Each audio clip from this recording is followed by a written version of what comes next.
মোহনবাগান মাঠে যখন নামবে, যখন তখন দল তৈরি হয়েই নামবে।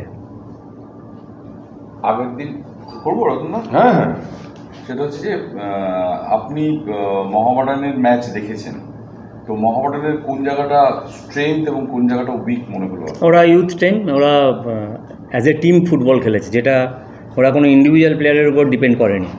এবং যখন একটা টিম হিসাবে খেলে সেটা খুবই বিপজ্জনক হয়, যেটা ওরা একটা ম্যাচ খেলে ফেলেছে, আমরা ফার্স্ট ম্যাচ খেলবো, সেই জায়গা থেকে আমাকে বেশি পরিশ্রম করতে হবে ম্যাচটা জেতার জন্য। কারণ ওরা যা ওয়ার্কলোড নিয়েছে, যা লড়াই করেছে, ওরা মোহনবাগান এগেনস্টে যখন খেলবে দ্বিগুণ উৎসাহে আসবে। সেক্ষেত্রে আমার কাজটা সহজ নয়। আস্তে আস্তে একটা একটা করে দেওয়াঞ্জন কর। বাস্তবটা পুরো Indian brigade, senior Indian brigade যারা রয়েছে সবাই পুরোপুরি মোহামেডান ম্যাচের জন্য ফিট, সবাইকেই দেখা যায়। আমরা মনবীরকে একটু চেক আপে রেখেছি, মনবীরকে কাল সকালে ডিসিশন নেবো, এখনও ডিসিশন নিই, তবে আমরা কোনো রিস্ক নেবো না। কি হচ্ছে? একটু মাসেলস প্রবলেম হচ্ছে। মাসেলস যদি লাস্ট 3টে মরশুম দেখি, মোহনবাগান বলা যেতে পারে ক্লাসের ফার্স্ট বেঞ্চার, আর বাকি যারা সেকেন্ড থার্ড বেঞ্চার রয়েছে তারা কিন্তু খুব ক্লোজলি মোহনবাগানকে ওয়াচ করছে। এই মরশুমে মোহনবাগানের কাছে সেই সাফল্যটা পাওয়া, কালকে প্রথম ম্যাচ খেলতে নামছো, এই মরশুমটা তোমাদের কাছে কতটা ডিফিকাল্ট? কারণ 3টে মরশুম ধরে তোমাদের ফায়ার ওয়ার্কস কিন্তু সবাই দেখেছে। দেখো, স্বাধীনতা পাওয়া সোজা, রক্ষা করা খুব কঠিন, কাজটা আমাদের খুবই কঠিন। এর বাইরে আশা করি আমার অ্যান্সারটা আপনি পেয়ে গেছেন। বাস্তবটা মলিনার সাথে কোনো এই ওদের কোশ্চেন করতে দিবি তো? বলছি, এবার ডুরান্ডে সব সিনিয়র প্লেয়ারই খেলবে, তো আর বিদেশিদের কবে থেকে ভাবনা আছে? ওটাই বলতে পারবো, আমি কালকের ম্যাচ নিয়ে বলতে পারি, তারা কবে আসছে, কোথায় আছে আমি জানি না। খেলার জন্য না না না, বললাম তো সুভাষিস।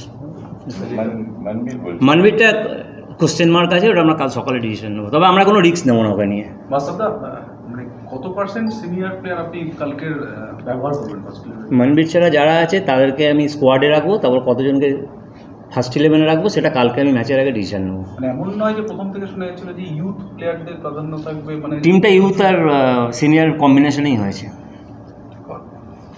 তুই তো বলছে বাস্তবটা হোসে মলিনার সঙ্গে কি ম্যাচ নিয়ে বা জীবন শুরুর আগে কোনো কথা হয়েছে, কোনো পরামর্শ পেয়েছে? আমার সাথে ওনার লাস্ট ইয়ার থেকেই যোগাযোগ আছে, সেটা নিয়ে কোনো চাপ নেই। না, আলাদা কোনো পরামর্শ ওনার সঙ্গে কথা হয়, কথা হয়েছে নিশ্চয়ই। আমরা কথা বলবো, ফুটবল নিয়েই কথা বলবো, অন্য কিছু নিয়ে তো কথা বলবো না। আর কোনো কোশ্চেন? এগেন গতবারে আপনারা এবার কীভাবে দেখছেন, মোহামেডান অপোনেন্ট কীভাবে যাচ্ছে?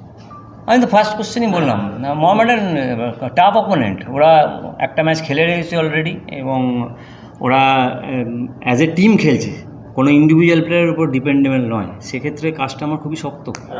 আর নকআউটে ডুরান্ডের যা ফরম্যাট, একটা ম্যাচ এদিক ওদিক হলে তুমি হয়তো আউট অফ দ্য টুর্নামেন্ট হয়ে যাবে, কারণ গ্রুপ থেকে একটা টিম কোয়ালিফাই করবে, বাকি সেকেন্ড বেস্ট দুটো টিম। সেক্ষেত্রে আপনাকে জিততেই হবে, এছাড়া আর কোনো অপশান নেই। আরেকটা প্রশ্ন, সেটা হচ্ছে আপনার দলে বিদেশি নেই ঠিকই, মোহামেডানও বিদেশি ছাড়া, এটা কি কোথাও গিয়ে মোহনবাগানের কাছে একটা অ্যাডভান্টেজ হবে? কারোর কাছে অ্যাডভান্টেজ না, দেশি বিদেশি ওসব কোনো ব্যাপার নেই। দুটো টিমে 11-22 জন ফুটবলার খেলবে, যারা লড়বে, যারা ভালো খেলবে, গোল করবে, তারা জিতবে। আমি এগুলো মানি না। বাস্তবটা আপনার যে সিনিয়র প্লেয়ার মানে যারা ইয়ে করছে খুব শর্ট টাইম পেয়েছে, ওগুলো নিয়ে আমাদের সমস্যা, ফিটনেস লেভেল ওগুলো আমাদের নিয়ে ভাবতে, কালকে বুঝতে পারবে 90 মিনিটস খেলার পর কী অবস্থায় আছে। সেটা আমি এখন 90 মিনিটস তো ম্যাচ খেলিনি, আমি এখন বলতে পারবো না। প্রথম ম্যাচ ডুরান্ডে খেলতে নামছে মোহনবাগান, প্রচুর সমর্থকেরা মুখিয়ে আছে, সমর্থকদের জন্য তোমার কি বার্তা? হয়তো ম্যাচটা জিতবো, তারা আসুক, তারা বা গত 3 বছর ধরে যেমন সাপোর্ট করেছে আমাদের, 3-4 বছর সেরকম সাপোর্ট করুক, আমরা আমাদের সেরাটা দেবো, ম্যাচটা জেতার জন্য খেলবো।